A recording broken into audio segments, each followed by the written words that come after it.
I'd ask that you would all please rise as Pastor Jim Johnson leads us in our invocation, followed by the Pledge of Allegiance.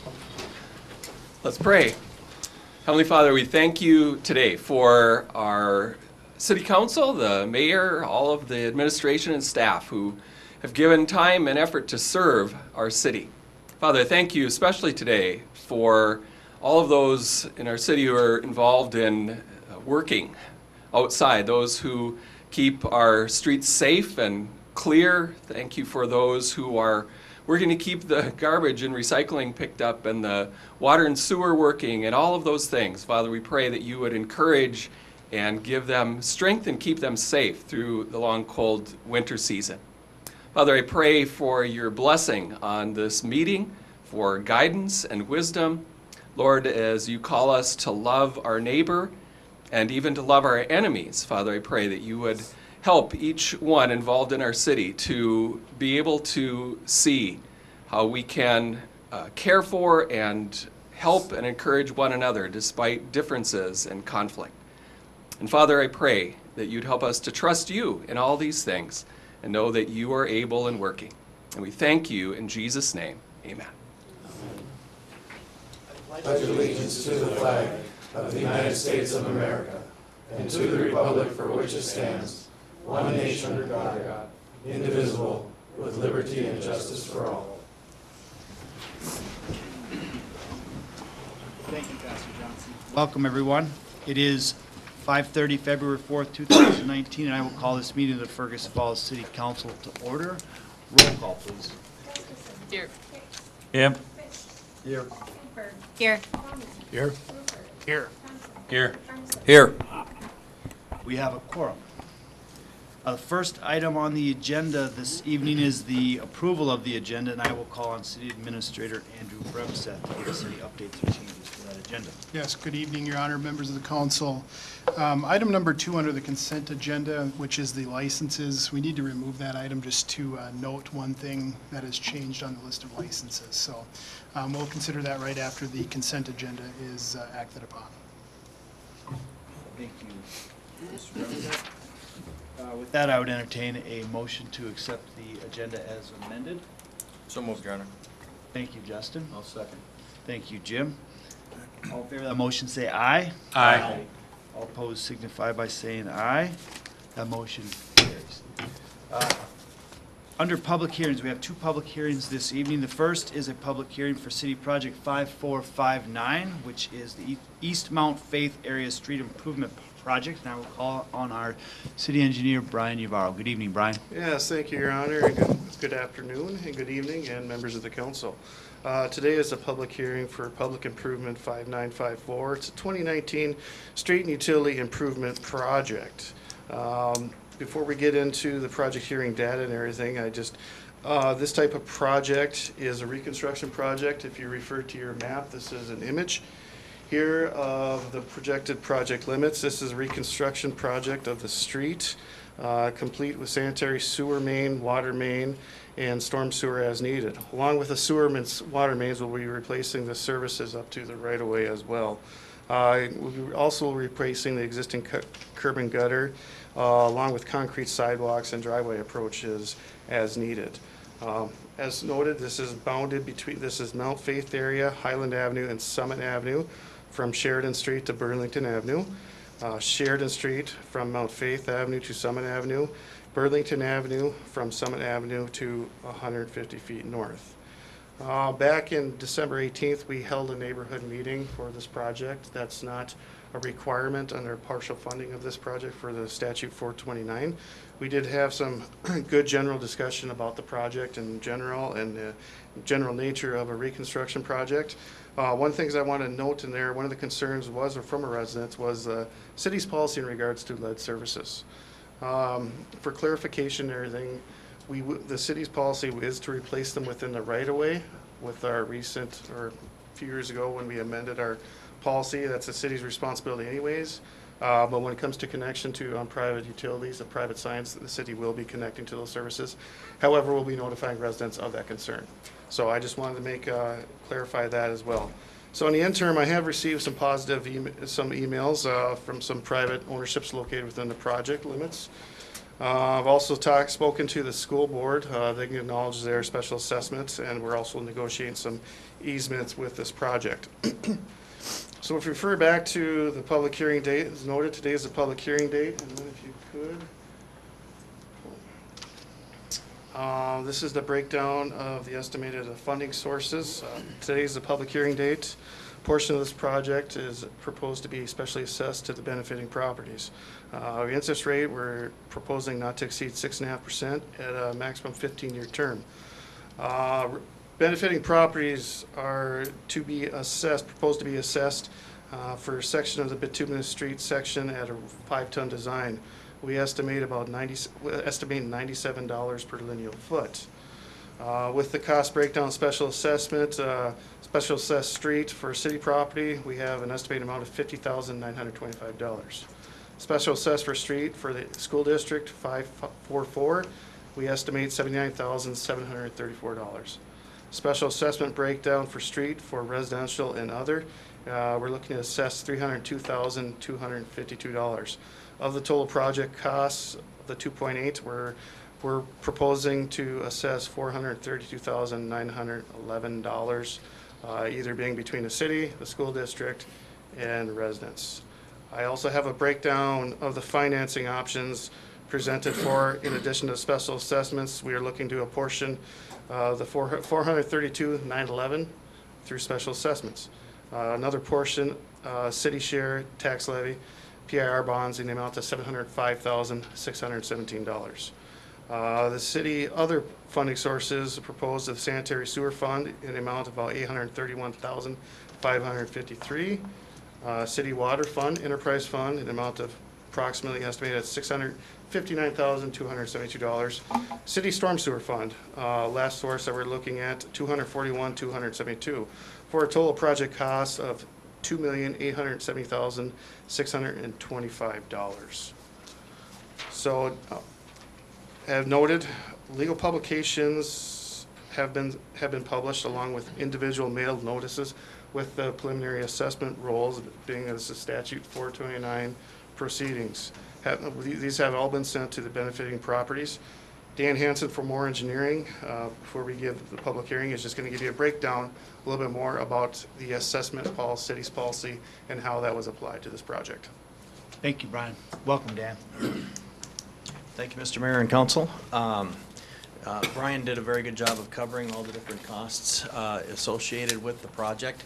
We put together the feasibility report, and there's a couple slight modifications to it. We've just updated it a little bit since it was originally presented, and we applied the city's assessment policy to this project, where regardless of the width of the street, the amount of the assessment is actually based off of a 24-foot wide street for that. So that way any oversizing, if a resident lives on a street that's a normal residential street, typically those are a lot wider than your 24 feet, but that is the assessment policy that is run through.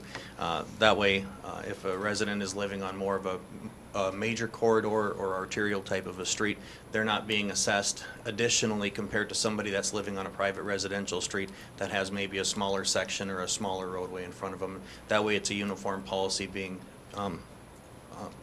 instituted throughout the city for it.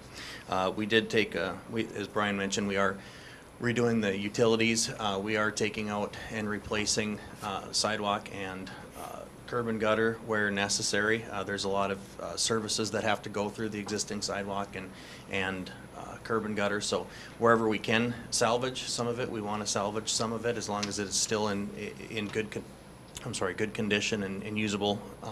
But where we're going to be cutting through it in too many different places, we don't want to have a patch job all the way through it. So that'll help determine when we are in design as far as how far we're going through the replacement of those utilities and those sidewalks and curb and gutters, as well as for the accessible costs that Brian had broke down. Again, those are just for the streets sections and things of that nature. So everything else is taken care of through the cities, and that's why comparable to a lot of cities that we do our engineering for. This is a very, very favorable assessment policy as compared to most cities.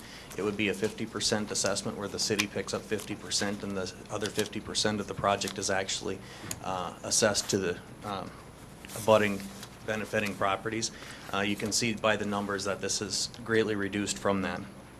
The purpose of the meeting tonight is to fulfill the 429 procedures to have this special, this public informational hearing. This is not the last meeting, public meeting that'll be had for this project. There will be a final assessment hearing where we're actually going to have what the actual final assessments will be assessed against the properties. That will be another meeting that'll happen that also has advertising and mailing notifications that we have to put out. So this isn't the last stop, but the purpose of the meeting tonight is, number one, it's to give people and residents affected by the project, both in just transportation and living in the city, as well as people financially being affected by the project, the ability to come towards you and voice their concerns or opinions.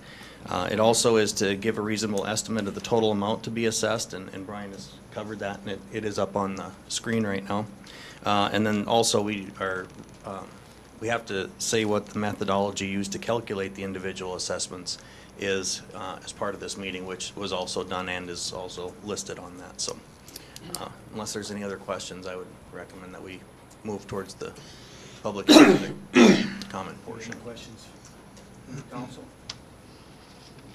Yes, Anthony? Does this one have to go, in the sense of can we demonstrate the improvement to the property owners? Yeah. Thank you. Sorry, I know, I was just talking to Brian about that. Right. Yes, sir. Part of our enhanced proceedings with 429 is property appraisals have been completed. Right. And in comparison, at the last council meeting, I believe in January 7th that was, when we discussed, in general, the appraisals conducted for this neighborhood has shown that the preliminary assessment rolls are very reasonable in comparison to the appraisals. I mean, I can't imagine it wouldn't be with the amount of work we're doing, but. Correct. I just had one question too. Correct me if I'm wrong, Brian, but last year when this came, were we looking at, we had pretty favorable bituminous costs. Were we looking at extending Summit to Freiburg and then also on Randolph? Is that like potential on this as well once we get into the project, or? At this time, they never special assessed. It would be difficult to add them. And the main reason, and speaking with the school district about the project, and one of them was Burlington as well, we're looking just for logistics. We're already looking, if you look at the projected timeline, by doing the final cost hearing, what we just have recently done, that's going to place construction already beginning in June, potentially. So at this time, just for closures and everything, we're opting to maybe do that small portion the following year. Gotcha. Just for accessibility primarily too. Thanks. I guess at this time, we'll go ahead and open up the public hearing. So I will open the public hearing. Anyone wishing to speak to this subject, please step to the lectern, state your name and address, and any comments or concerns you want to address the council. Yes, sir. Please step up to the lectern if you would. Welcome. My name's Jim Greff. I live at 626 East Summit. I have a neighbor that is right next door to me. We've spoke about the calculations of this cost, and he has the same frontage as I do, and he was calculated at 7,200, and mine is at 84 something. What's the reason for that? I'm not 100% sure off the top of my head, but we do have the sheets here. Brian, are you familiar with 626? Not with this specific one, we can look into it. When we prepare the rolls, you got your plat, but you also have your parcel, that parcel information. So we pulled up the most current records in regards to what the parcel footage was for those areas. It's assessed according to the records we have here. You have 12 more feet than your neighbor does, assessed. That's just according to the sheet that we have. I'm not sure if that's accurate or not, but it says 75 and 87. So according to the county assessor, you have an 87-foot of frontage and he has 75.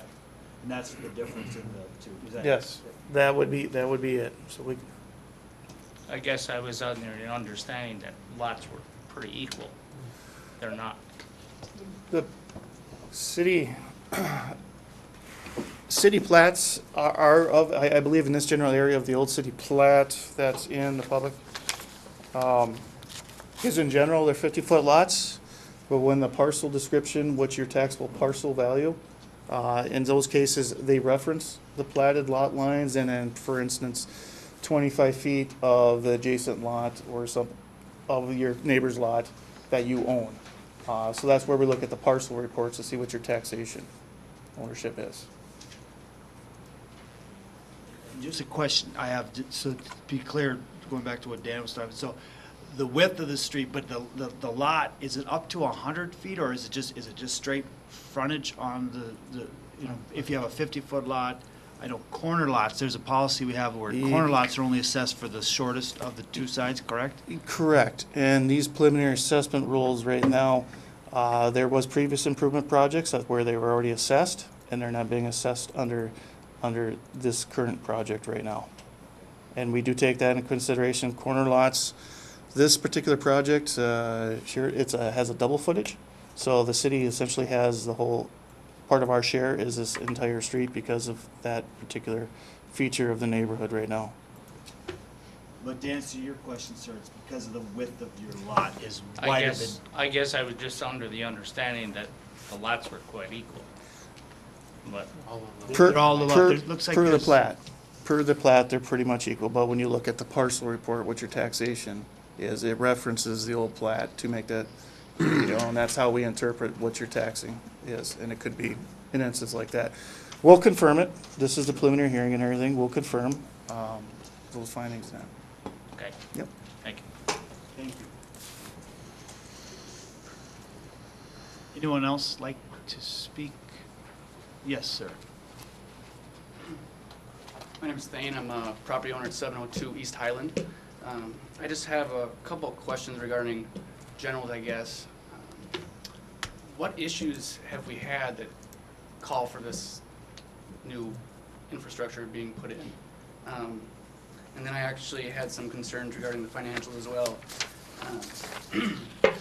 You know, the assessments increase after all this project is done. The appraisals will increase, but our property taxes also increase as well. So if we're looking to sell, that would be great, but if we're just looking to pay taxes, and that's just going to keep going up. So I guess I have some concerns about that too. So if you could answer just what issues I guess we were having to call for this infrastructure upgrade. Brian, did you want to? Yeah, I certainly can. It's been on the city CIP for numerous years. I think based on our pavement condition report we just had, these particular streets are some of the worst that we have in the city. And the utilities are likewise as well. It's a candidate for that reconstruction. So that's what we take in consideration if you're just driving through the neighborhood. So not only is the utilities, but also the street surface as well. Therefore, it classified as a reconstruction. So, so I would agree that the street itself is pretty terrible, but have residents had issues, or the city had issues with the drainage or the sewer or septic, and what issues have those been, I guess? I don't believe there's too many in septics. Summit Avenue, in regards to drainage, as I've numerous complaints over the years in regards to the absence of curb and gutter on Summit. That is one area that we're going to be installing curb and gutter to rectify that issue. Septics, there has been reports, actually one resident as well that is getting reduced is because of a sewer failure that was just replaced as well. All of our records in regards to the sewer, the water indicate a lot of end of their useful life. And when it comes to any of those services, either they work or they don't. All All right, thank you. Thank you.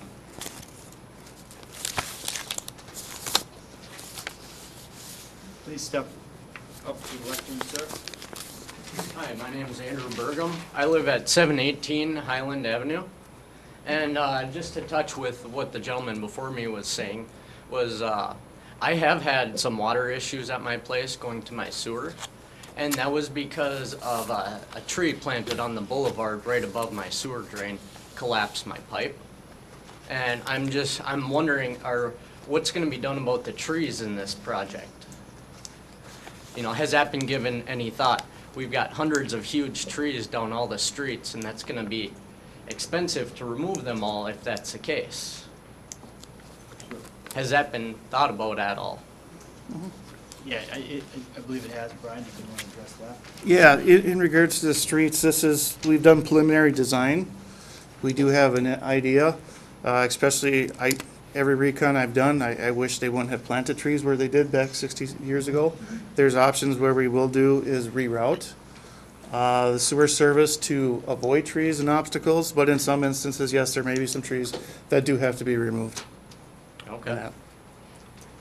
I just want to say that I agree that the roads are probably some of the worst in town. And I'd like to say that I think that's because of the proximity or the locations to, say, the old high school and the new high school, that these roads take much more traffic than just local traffic on them. So with that, I almost feel like there's more of a burden being put on the owners for the financial concern of this, when these are ideal or important roads for buses, heavy traffic going across. You know, is this something that in 20 years, is it just going to be a repeat and this property tax is just going to turn into a permanent deal? Sure. Thank you for that question. Brian, did you want to address that? Yeah, if I can add to that, if you note in some of the preliminary design, we're assessing at a 5-ton. Preliminary design indicates adjacent to school that we are building a combination with 9-ton road sections for the bus traffic, and that's more on Summit and Mount Faith adjacent to Kennedy Park and the school. The other streets would be a 5-ton design. So we are accounted for that, but that 9-ton upsizing, because it requires a larger street section base, that is city expense. Residents are only assessed for a standard 5-ton design. Residential. Yes. Residential. Yes, per our policy. All right, thank you. Thank you. Yes. Natalie. Welcome. Hello, my name's Natalie Yates, and I live at 716 East Summit Avenue, and my concern is mostly financial. So I kind of took what the preliminary rate would be and what that would also pay for our home. So that would be more than our electric or gas bill currently stated, given the new special assessment. It would also be groceries for 2 weeks or gas for 6 weeks. So for us personally, it is a chunk of money, given that our lot is longer, but we're still only a single-family home. So I just wanted that to be considered, that this is a pretty substantial amount of money for a road that we share with the city. And also, we only have small vehicles as well. So I know part of it is also the utilities. But as far as the road is concerned, we're going to feel it. And that extra money is money that we put into the community in different ways by going out to dinner or other things. So it's not an insignificant amount of money, at least for us, and I'm sure a lot of the other homeowners in the area as well. Thank you. Thank you, Natalie.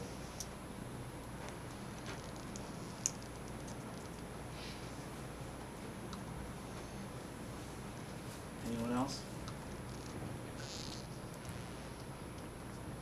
Seeing none, we'll close the hearing, and it's back to the council. The action that we would be looking for would be a resolution ordering in the plans and specifications for CP 5459. And Brian, before we entertain that, would you just walk us through the process again, because there will be, we'll get plans and specs before we actually order in the project. Is that correct? Somewhat, Your Honor. With this right now, let's begin with, being that we have amended, is what I'm going to be requesting as resolution ordering the project plans and specifications as 429. I would like to amend it just because we have some additions to the preliminary report. I'd also like a resolution approving the preliminary engineering report for 5954. The next steps moving forward, given if the council decides to proceed with the project, ordering the project plans and specifications would be the next step. We've already talking more. That'll take a little bit of time. We'll follow the normal process. I'll be coming back requesting authorization to advertise for bids. We'll take bids, and the following steps after that, once we get the bids, we'll be preparing the final assessment rolls, and then we'll be scheduling the final cost hearing for the project based on the construction costs known at the time. Then we'll be going through the appeal period as well. We anticipate about 40 days for that. Then, if there's no appeals made in district court, then we will be awarding the construction contract. And when I noted earlier, with this schedule defined, that's a little modification, but it helps protect the city a little bit as well. But that already puts us in starting construction in June. Thank you, Brian. But yes, there will be, to answer your question, there will be some additional steps, Your Honor. Questions of the council? What are the wishes of the council? Someone would like to offer the resolution to? I'll offer that resolution, Your Honor. Thank you, Jim. To order in the plans and specs for this project 5459. There's a resolution. Is there a second? I'll second it. Thank you, Brent. Discussion amongst the council? Can I add one thing? Bill, yes.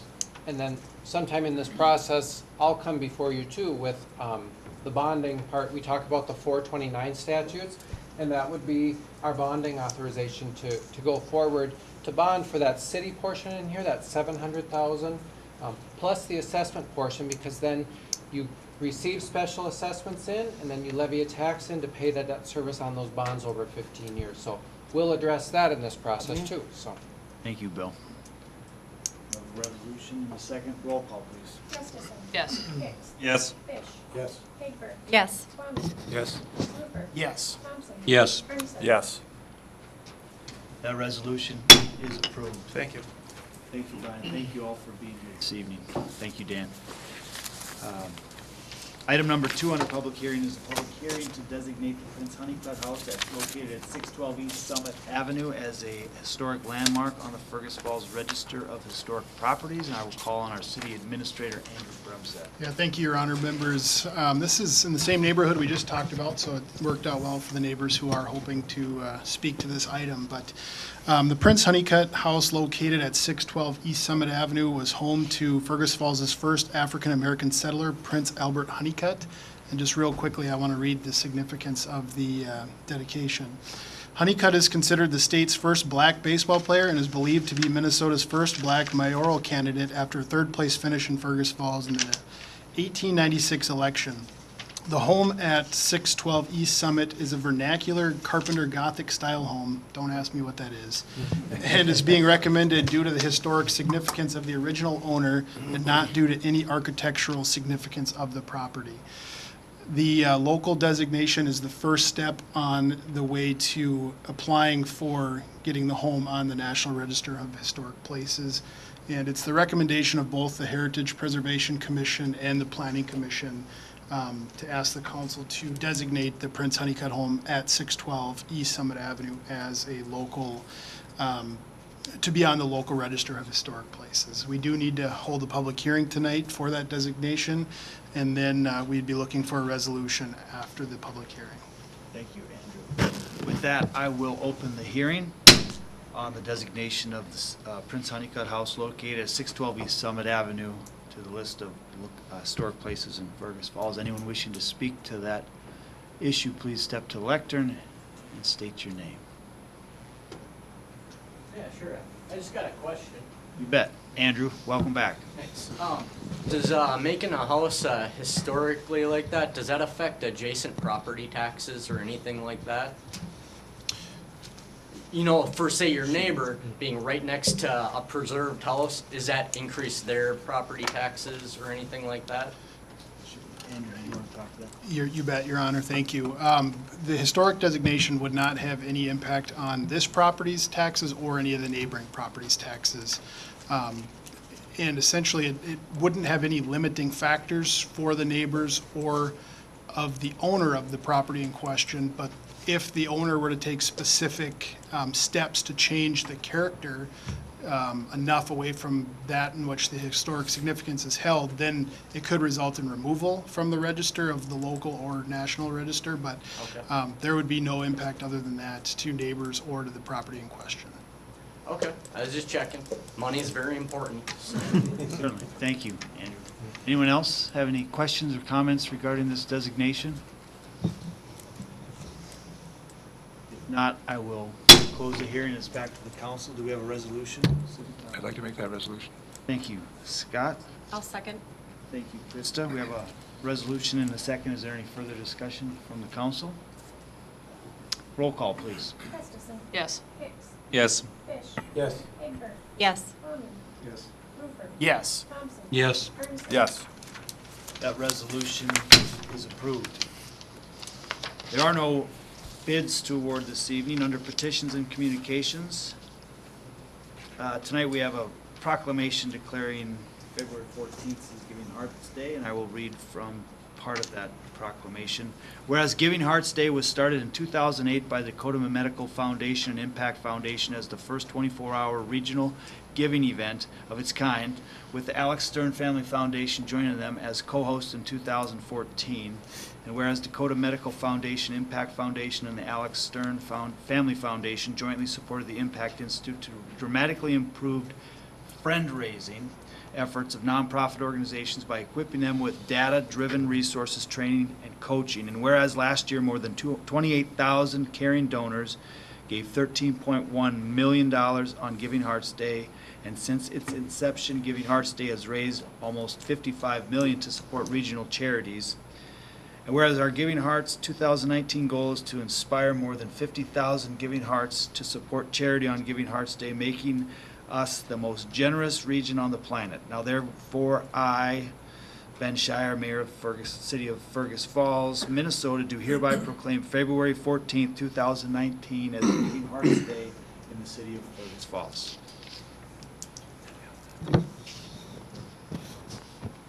Item number 2 under petitions and communications is a request from the Summerfest Committee for fireworks fundraising. And I will call on our city administrator, Mr. Andrew Brumsatt. Thank you, Your Honor. Members, as you all recall, last year we had $5,000 in the city budget, and we gave that $5,000 to the Summerfest Committee to put on the fireworks on the Saturday evening of Summerfest down by the community arena. Later in the year, we had a request come in for the wintertime fireworks in the amount of $1,500, and it worked out well that we happened to be talking about budget adjustments that night, and we took the money out of the city council's travel fund because they hadn't used very much of it last year. We again this year have $5,000 in the budget, and we have a request from Catherine Robbins, who's the Summerfest board president this evening, to request the $5,000 of the city council, and the council is going to have to decide if they want to split the budget that we have allocated, the $5,000, between the two fireworks programs, or if we want to, assuming that the wintertime fireworks happen again, or do we want to look to locate money elsewhere, or consider that later on in the year. But I know Ms. Robbins wants to speak this evening to the council and make a formal request for the funds on behalf of Summerfest. Thank you. Welcome.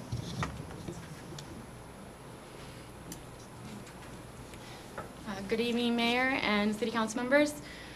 I am the Summerfest Board President here to represent our committee. I thank you for hearing me this evening. I would like to report to you that Summerfest is off to a wonderful start this year, and we have many events already planned out this year. And we enjoyed hosting the fireworks last year, and we would like to continue hosting Fergus Falls fireworks. And with your approval, we would like to move forward asking our sponsors for additional funding and grow the show this year. So please allow us to host the Fergus Falls summer fireworks. And if you have any questions, let me know, and I can answer them to the best of my ability. Thank you. I have a question. Is the intention to have the fireworks at the levee as they were last year? Is that the plan as of now? As of now, our intentions are to contact a pyrotechnician and have them walk the city with us and find a potentially better location. I know there was some positive and negatives to the levee location. So if we can find a better area for visibility and crowd size, we would be open to moving the location. What other questions? So I'll ask Bill. It's a little too early to start looking for budget adjustments, isn't it? You read my mind. It's a lot easier to do in December, isn't it? Right, and I will say, you know, we did use council budget last year, but, you know, we now have a change in the council. We have good training going on with the League of Minnesota Cities, and that's what that training budget is for. So I know we're gonna use more of the training budget this year, as we would expect to. So I wouldn't rely on finding it in the same place we did last year. Sure. So right now, this is the budget we have, is 5,000 that was adopted. But you are very creative, and I know you can find it. Well. I'll second that. Good grief. I would make a motion that we give Summerfest the full 5,000. Full 5,000. I'll second that motion, yeah. Second. Discussion? I would think it's only, I would like to see us reserve some funds though for the winter fireworks, because they were equally as popular as Summerfest is. And relying on Bill's creativity as much as he is creative, you know, it's very early in the year to spend all of our money. You know, I mean, we're literally just turned into February. So. And just for the public's benefit, it wasn't creativity, it was underspending that of course we look for. If we're underspending somewhere, we are not opposed, you know, you as a council have never been opposed to reallocating that. It's just early, so. I mean, I think at this stage we should look more of splitting it. I mean, 50-50, and then as we get closer to, you know, Summerfest, if there looks like we've got some additional ability to do that, but it's relying on somebody not spending money at this juncture, I think, is a little premature. Thoughts? Yes, Tom. Yeah, I'll agree with Anthony. I think both festivals are important. You know, I don't think we need to prioritize one over the other. I'm excited to have both of them here, so I would definitely want to support both. But as far as what level that's at right now, I'm not sure if this is the right thing. And I'm assuming that one of your goals is to go out and leverage whatever money the city council does commit to get the show. I will say this, just for, correct me if I'm wrong, but the summer show costs considerably more than the winter show, just because of the size of the location. At least they have in the past. It's been about 2 to 1, at least 2 to 1 for a comparable show in the winter, just because of the dates and the scale and the size and the type of show. So keep that in mind. Yes, Justin. So it sounds like we'd want to reserve some of it. What did you say last year? We came up with $1,800 for the 1,500 for the winter. Would we look to do the same thing and then adjust the motion to reflect that? I mean, I think that would be good. If we Be a took, good first step. Now, we have a motion on the floor right now. we would have to make an amendment to or ask for either a friendly amendment or a vote. Well, we could just vote, and then if it doesn't pass, Yeah. then we do a new motion. So a motion on the floor, sounds like we're not going to get a friendly amendment. I was guessing there, but we're all friendly. So the motion on the floor is to give the full $5,000 to Summerfest. And if that motion were to not be successful, then we'd entertain a motion. But right now, the motion on the floor is to the full $5,000 to Summerfest. Everyone clear? Everyone good? All in favor of the motion, say aye. Aye. All opposed, same sign. Aye. That motion fails. And so I would entertain a second motion. Mr. Make the Arneson. motion that we give 3,500 to Summerfest and reserve 1,500 for potential fireworks in 2019. I'll second that, Your Honor.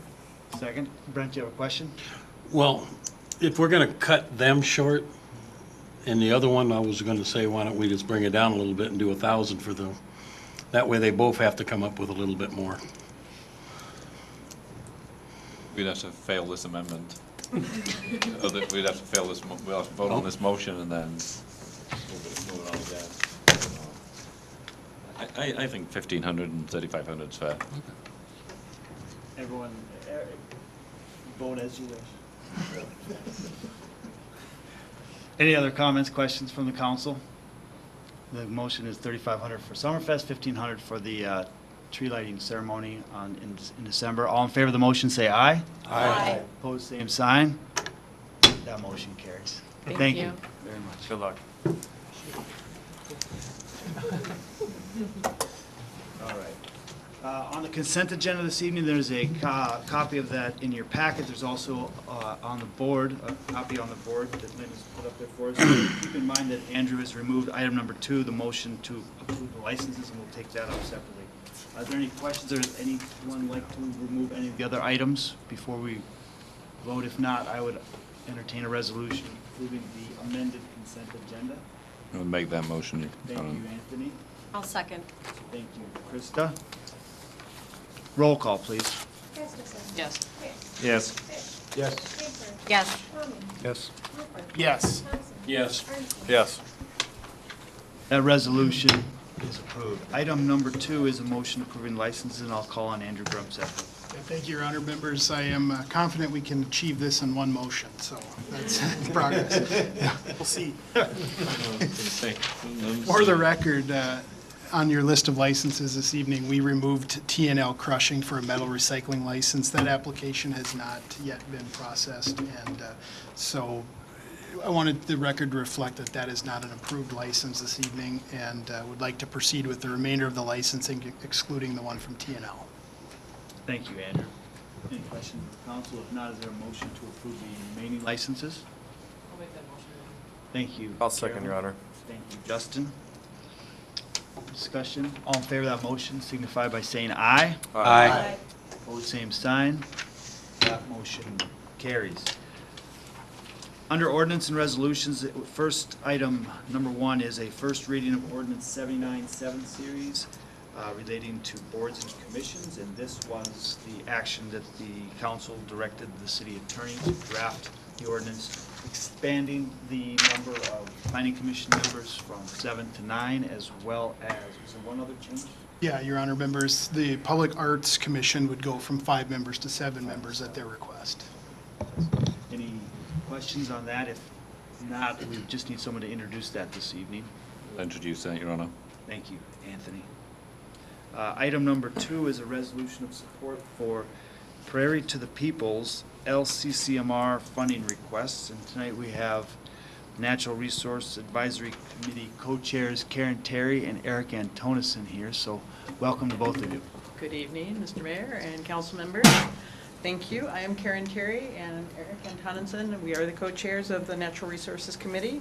So this evening we are here to ask for your support for a resolution to enter into a partnership with a group of folks calling themselves Prairie to the People. So a little bit of history first about what the Natural Resources Committee has been doing, working with Prairie.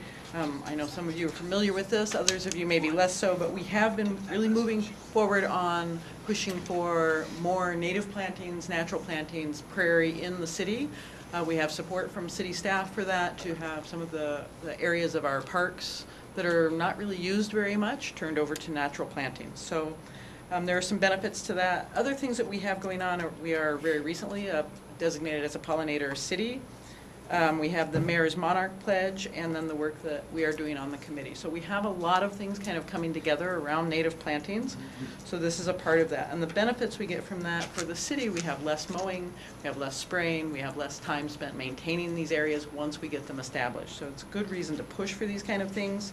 Also get natural habitat. We hear a lot about pollinators and the importance of pollinator habitat. We're creating some of that. Also, if we put these plantings in the right places and do them the right ways, we get water quality benefits out of those as well. And it also sets us up as Fergus Falls being makes us unique, something that we can kind of hang our hat on, that we have a lot of really quality native plantings. We have a lot of them already going on in town, so this helps pull them together. So I'll let Eric speak more to what this initiative is. Yeah, so recently we were approached by people from two different groups, a guy named John DeVries who works with a group called United Prairie Foundation in Sheldon, North Dakota, and another guy named Paul Konzemius, Pat, and he works for Wildlife Forever, which is based out of White Bear Lake. They team together. John puts together a lot of projects on the ground, and Pat is, I'll just describe him as more of the money guy. He's looking for the money to get these projects done. They came to us and they said, hey, you've already got some great stuff going on. You got the prairie wetlands. Let's bring the prairie out of the prairie wetlands and bring it to the people.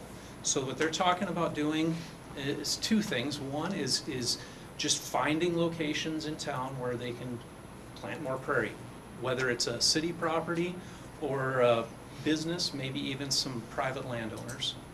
They'll do that in a few different ways. They'll try to establish a prairie club. Then it'll be a group that will, in addition to the two, Pat and John, will help get some of these projects moving in the community. I kind of forgot where I was going. They've already talked with a number of people, including prairie wetlands, and they have a greenhouse there. The greenhouse will ideally be used to propagate some of those plants, and then we can pop them in around the community.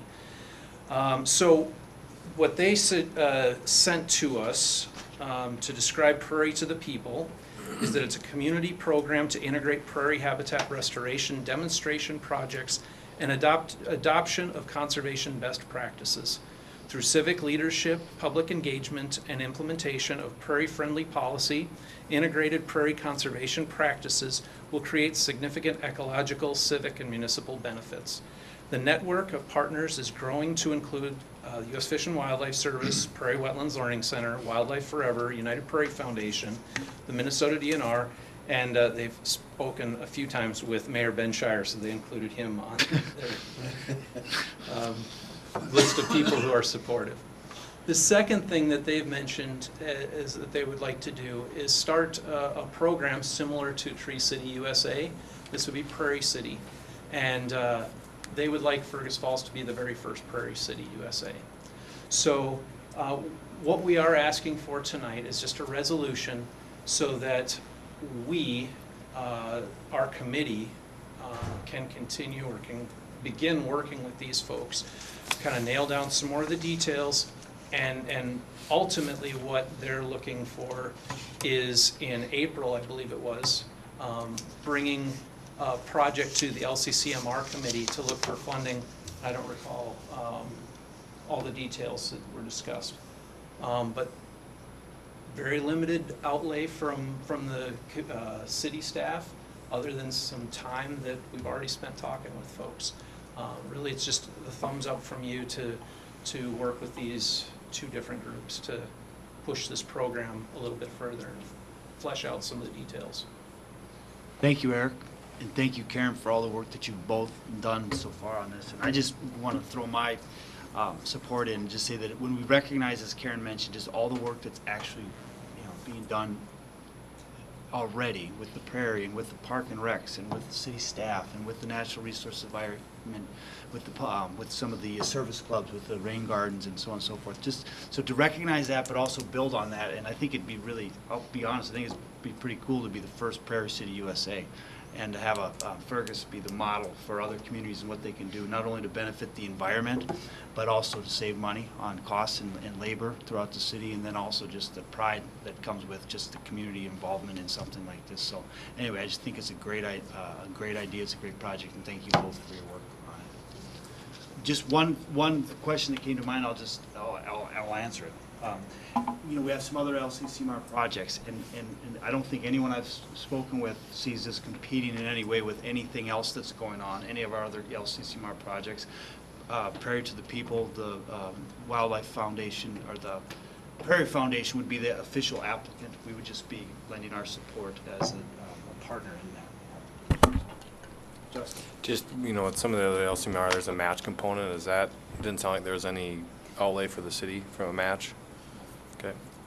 They haven't asked for that. They haven't worked out a budget yet. but Okay. We don't anticipate they're going to ask us. Thank you. Jim? Your Honor, I think one place that city could use it would be out at the golf course. And that's one of the... There are areas out there where it would be rough, but they wouldn't have to mow it. And it's more sparse, so I mean, you can go out into it and pick up a ball or whatever. Right there with you. Yeah. Yeah, they've talked about that, and also D Lagoon is kind of in the master plan process, so think it'll Steve happen. Plaza's identified. Is there someone who'd like to offer that resolution? I would offer that, Your Honor. Thank you. Jim? Second that. Thank you. Scott, is there further discussion from the council? The only one thing I would say is that in the notes that we got, it says obviously that Steve Plaza doesn't have any say about the planting being planned at the golf course. Is that something where, you know, overall the city should coordinate what we plant, you know, better? You know, I mean, rather than having, you know, two heads on, you know, planting different things. You know, because as Jim said, if there's areas of the golf course that would benefit from this type of planting, you know, is that something we should be coordinating better?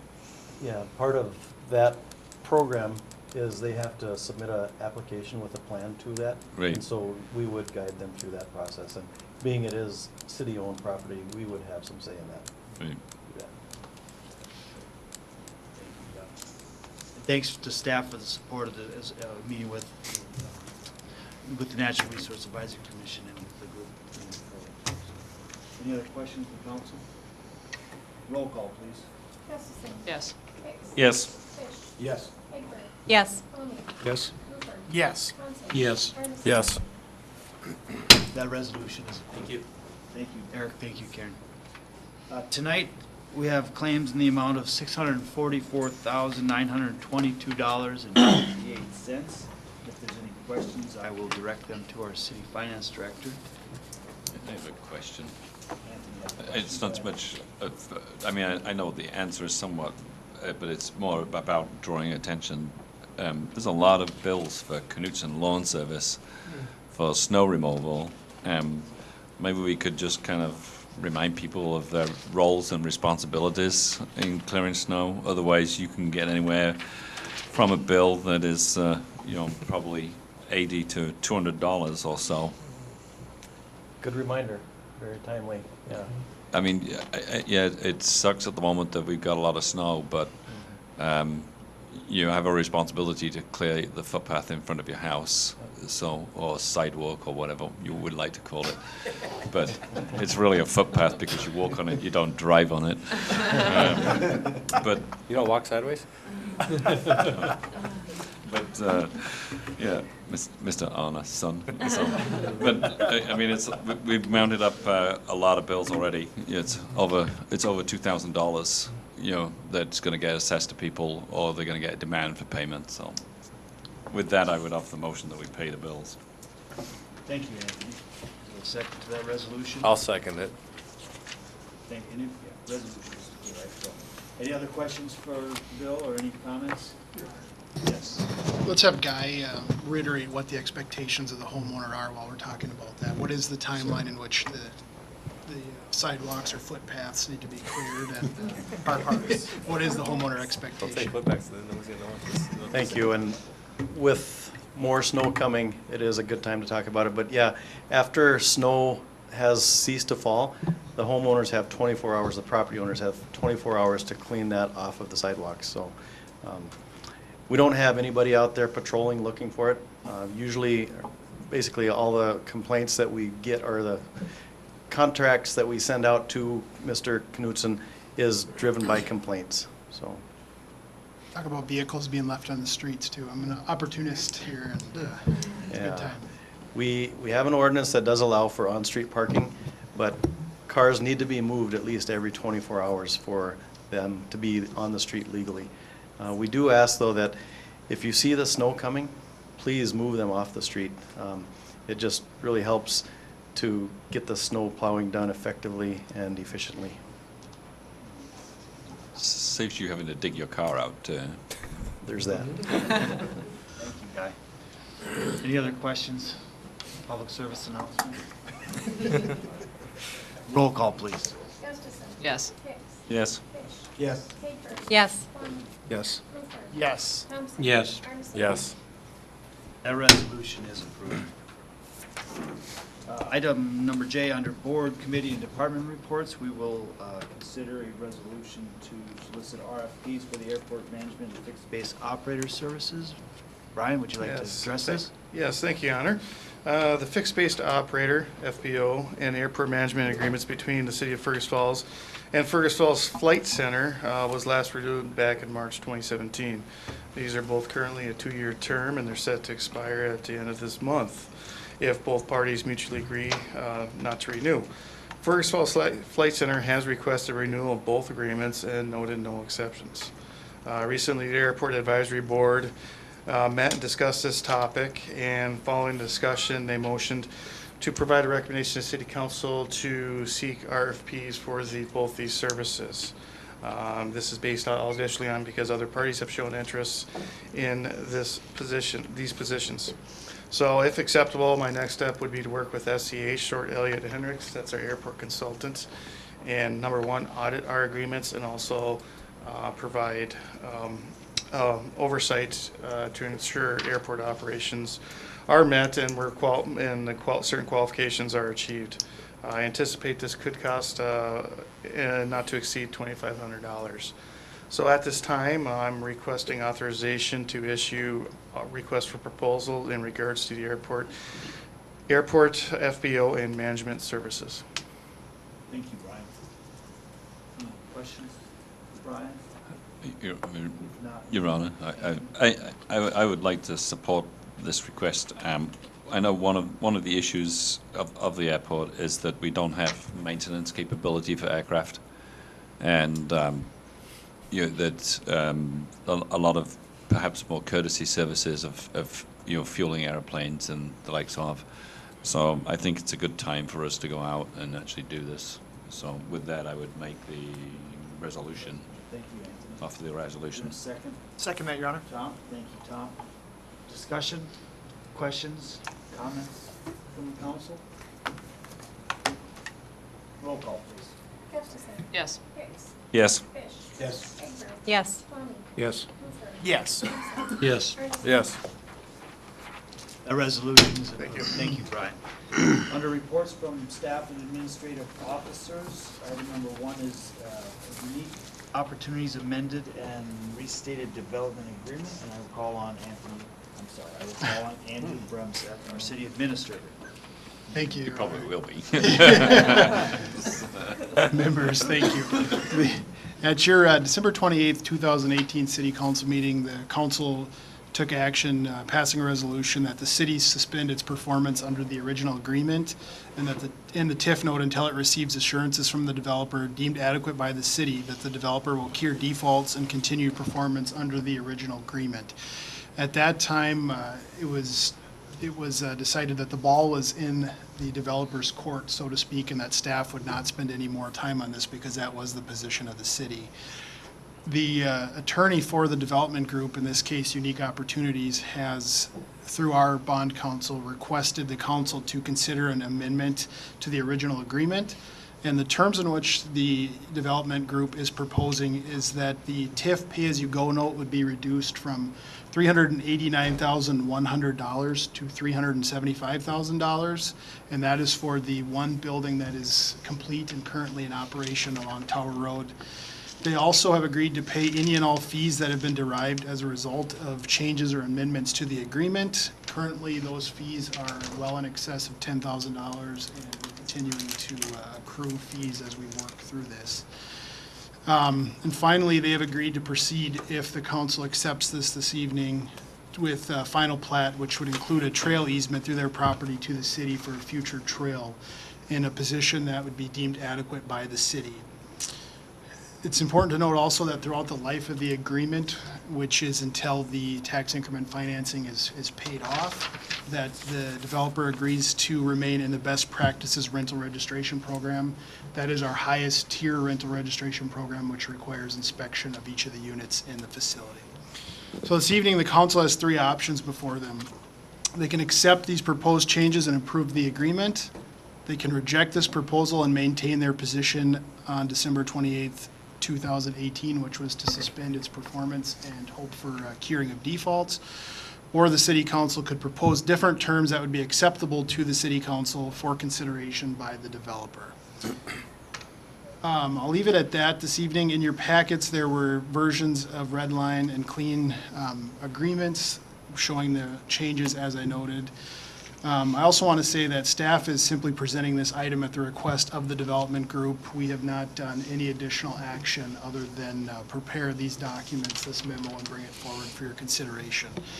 The final thing I would note is generally in cases like this, I would provide a courtesy to the individuals who made these requests that the item was on the agenda. And I have to admit that I woke up in a frenzy this morning realizing that I had not provided that courtesy to anybody from the development group, and as a result, they were unable to attend this evening. So I would fully understand if the council wants to punt this for a few weeks and allow the opportunity for the development group to justify their proposal. Otherwise, the three options that I highlighted earlier would stand as the three choices for the city council to consider this evening. What are the wishes of the council? Tom? I would like it if representatives of the developer were here for the discussion. I think waiting until the next council meeting would be appropriate. To have it at that time, then any questions we have can be answered directly then. Tom, any other thoughts? I go along with Tom. So we have a motion to postpone that till the... Yeah, is that the motion to postpone? We make that motion. Second. Postpone, and the second is that discussion on the motion to postpone, and you're proposing to the February 19th, I assume? Or when the developers, I mean, there's not a deadline on this, is that correct? Yeah, Your Honor, members, the TIF would not start to accrue until June of 2019, so we do have a few months, and there's nothing pressing, there's nothing important about this evening. It was just a matter of getting it on an agenda and moving it forward. So I will check first thing tomorrow with the development group to see what dates they have available. And if they're not able to make that meeting work, I'll check the next one. Otherwise, we can also look at committee of the whole dates as well. I also would, I think as well, adding some rationale as to, you know, how they came up with $14,000. So the With motion to expectation. postpone is until the developers are able to be here, is that fine, Jim? Yes. Yes. Any other questions, comments? All in favor of that motion, say aye. Aye. Opposed, same sign. That motion carries. There is no new business that I'm aware of, and there is no old or unfinished business that I'm aware of.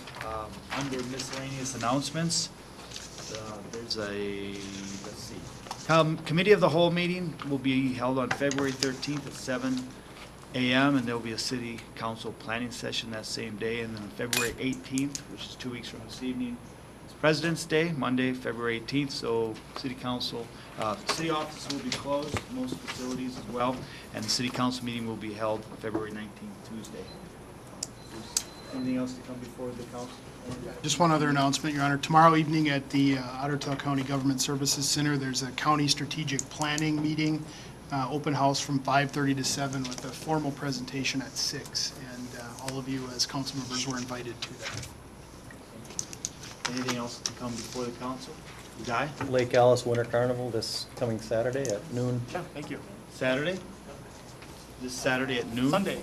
Sunday, sorry. It's Yeah. Sunday at noon. I think it's Sunday at noon.